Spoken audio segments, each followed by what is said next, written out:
மீனம்மா மீனம்மா கண்கள் மீனம்மா. ஓஹோ, என்ன பார்க்குற?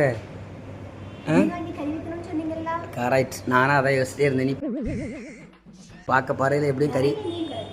நான் சத்தியமாக தான் யோசிச்சிட்டே இருந்தேன். எப்படின்னா கறியாக்கி மீன் வாங்கன்னு சொன்னேன். எப்படியும் இதை தான் யோசிப்பான்னு நினச்சேன். இது பொறிக்கிக்கா கறியாக்கிக்கா?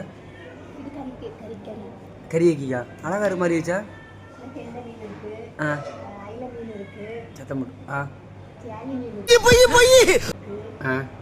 எல்லாம் இருக்குது. பிடிச்சிட்டு போய் கறி வச்சிடலாம்.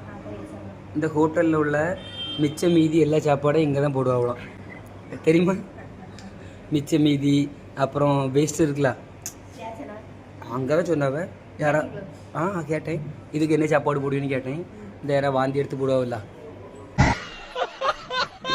அதெல்லாம் கொண்டு உள்ளே தான் போடுவாங்களாம். அதெல்லாம் தின்னுக்கிட்டு தான் அப்படி கிடாது.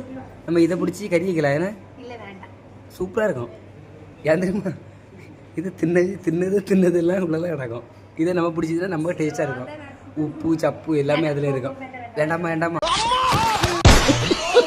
இது அப்படின்னா கேட்டுருவோம். இது கெண்ட மீன் கிடக்கு, கெளுத்தி மீன் கிடக்கு, மண்டத்தெளி கிடக்கு, நெத்திலி இருக்குது. வேண்டாமா? பார்த்துக்க, விட்டா கிடையாது. விள மீன்லாம் கிடக்கு. பாறை மீன் கிடக்கு, விள மீன் கிடக்கு. வேண்டாமா? மிச்ச மீதி அவ்வளோத்தையும் உள்ளதான் போடுவோம். பார்த்துக்க, வேண்டாம்.